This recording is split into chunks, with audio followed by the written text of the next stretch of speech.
Hi guys, Kurt Provost here, your guide to all things Nu Skin. I stumbled upon an old video that was recorded at a Nu Skin event, a number of years ago, and it's on the exact topic that I wanted to talk about today. So I figured instead of re-recording that message, I would just edit in that video here. So here is my introduction to it. I hope you enjoy it. The sound quality is it's okay for filming from a phone, and it's a little bit wobbly from time to time, but the message is important and I think I deliver it reasonably well. So I hope you enjoy it, and I'll see you at the end. So there's this father who has two sons, actually twins. And although these twins are identical, they have two very different ways of viewing the world. So one, we'll call him negative. So he views the world from a very negative perspective, and he can transform amazing opportunities into disasters. And the other is the opposite to that. He's very positive. So he can transform disasters into opportunities. So what the father wants to do is run a little experiment to see if he can actually change the way these sons view the world. So their birthday arrives, and what the father does is run out and buy the most expensive gifts that he can find, and he fills one of the sons' rooms full of these incredible gifts. And then for the other son, he goes out to the stable, shovels up a big pile of horse shit, and dumps it on the other son's bedroom floor. And he goes, now we'll see how they respond to that. The morning of the birthday, he wakes and he goes into the son's room with all the gifts, and he hears his son in a panic and a frenzy.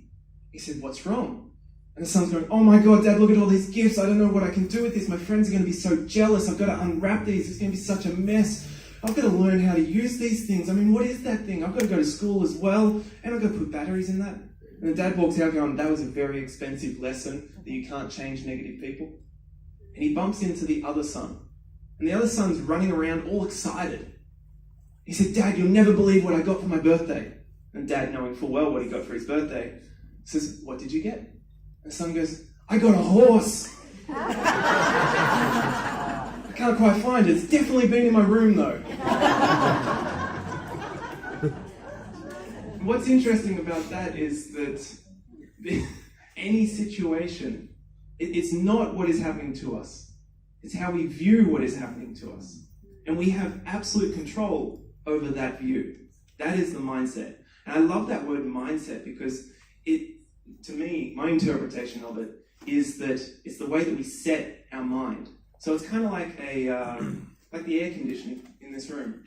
So we can set that to a certain level. And what that implies is that we can change it. Because if it's set to this level, we can change it to be higher or lower. So it's totally within our control how we view the situations that's happening to us. So there's a guy called Sinek. Everyone know of Simon Sinek?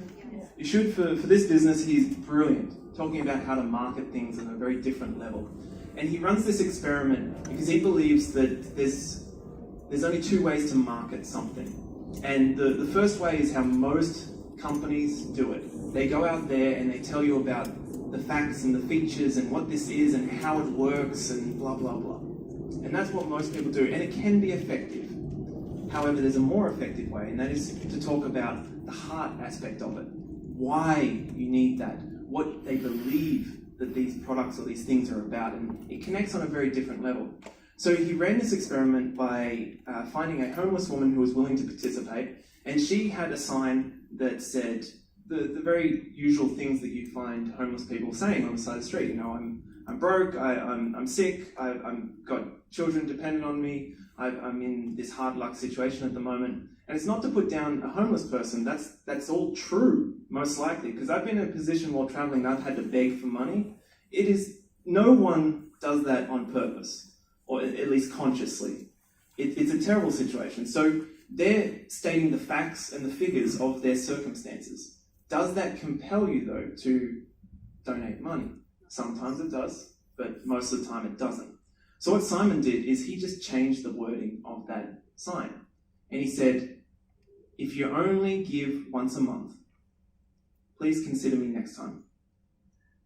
Now that's a real, I feel that when, you can feel that, right? It's a very different level. It's speaking to a different part of us. Now, what is interesting with this experiment, and it's applicable to mindset, is that that woman would make generally $20 to $30 per day, about 8 hours of begging. That's hard work. I mean, you think this business is hard? That's hard. So she made $40 in 2 hours with that new sign. Did she make more than that? We'll never know, because she got up and left after that. And I find that the most interesting part of that experiment, because she had a story in her head, a narrative, a mindset, that said that she only needed $20 to $30 a day to survive. She was a $20 to $30 a day person. And once she got over that, she was out of there. Even though she could have sat with it and done her usual 8 hours and really made some substantial change in that circumstance. We all sit there going, well, she's crazy. Like, why would you do that? But we do that every single day in certain areas of our lives. It may or may not be this business. It may be somewhere else. But we set a ceiling on ourselves. And it is crazy to set a ceiling on a business that has no ceiling. And that's this business. So I've been doing a project for the last month and a half now. And it's called Tribe of Leaders. And it's kind of my sneaky way of getting one-on-one coaching with very successful people in this business. And some of them are in this room who I've interviewed. So I'm sharing these recordings, so it's available for everyone. But what I've noticed throughout these interviews with these people who have earned over $1 million from their new skin business is that they just have very different ceilings to the ceiling that I set for myself. Their ceiling is much, much higher. There's still ceilings there, which is interesting to know. There's just different levels to it. So there was a woman who joined our business, and she was a healer. And she was in a very small community, and everyone had a lot of trust for her. She loved the products, and she shared them just effortlessly. And before she even knew what she was doing, she built a business. And this was in 2 months. She created an executiveship, and she had thousands of dollars coming in.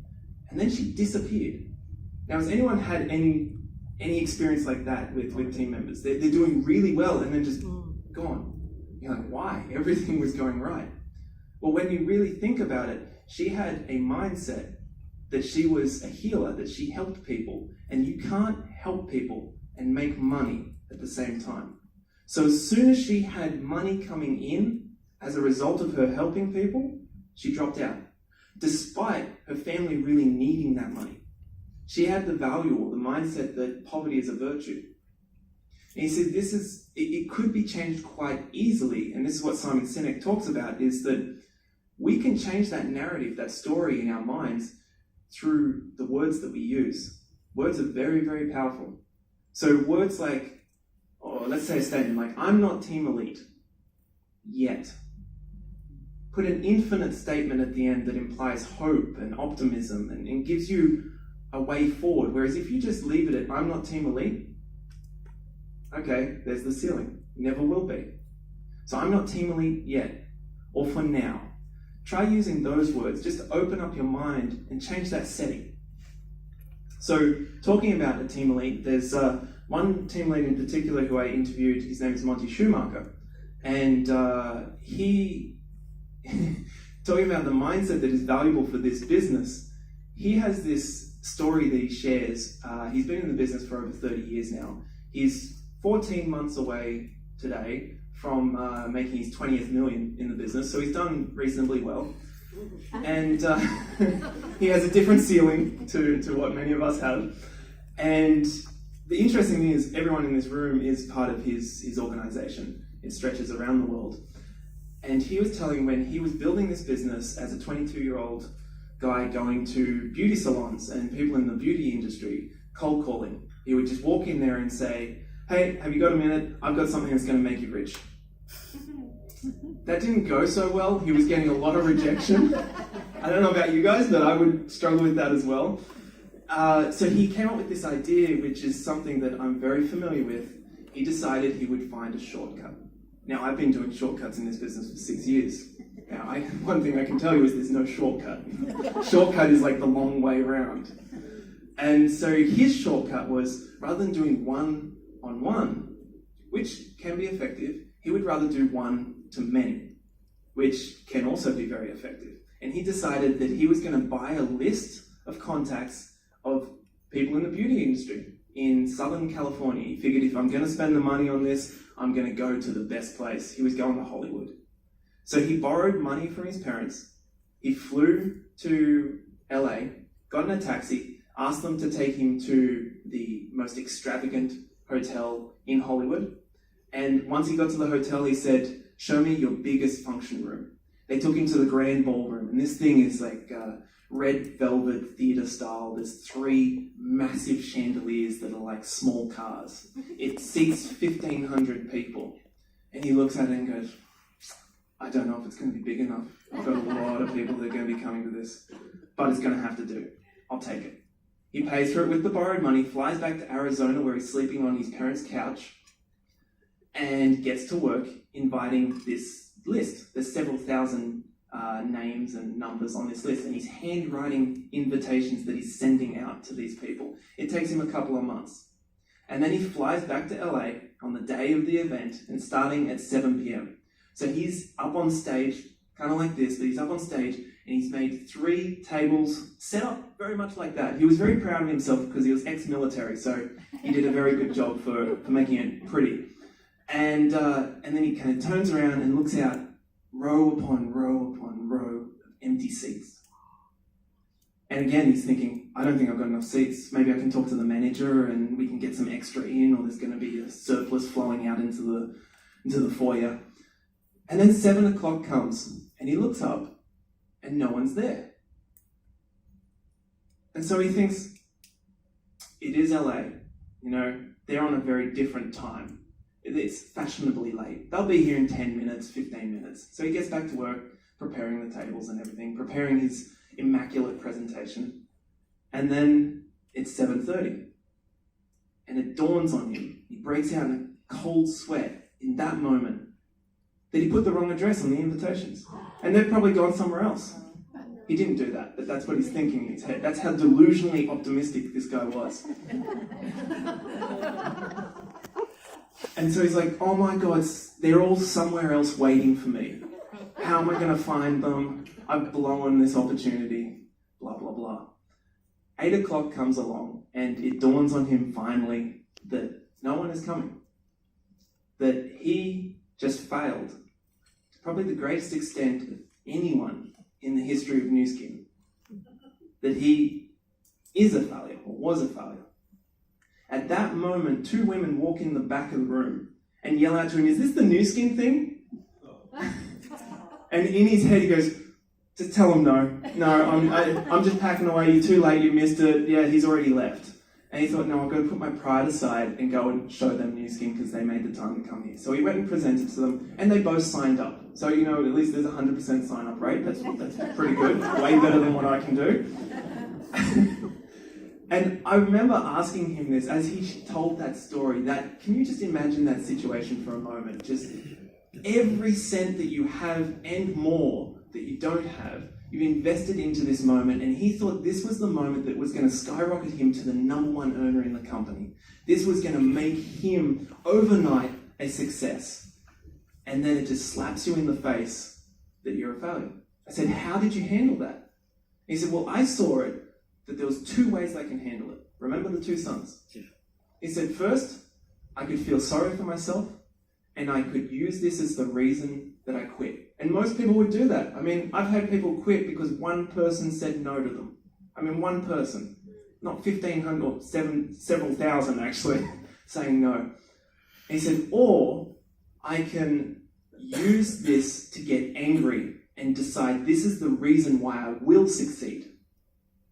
He said, this is not my legacy. This is not going to be my legacy. What is beautiful about that is that he made a conscious choice.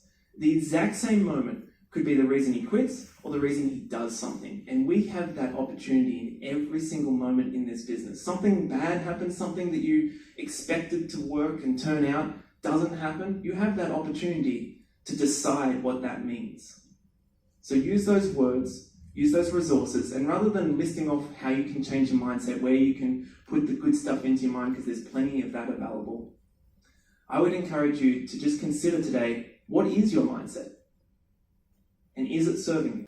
Alright guys, I hope you enjoyed that. I hope you got some value from it because it's such an important topic. I mean, the mindset that we carry with us, the lens that we view the world through, the attitude that we approach things with is so important. It makes a huge difference on the results that we get.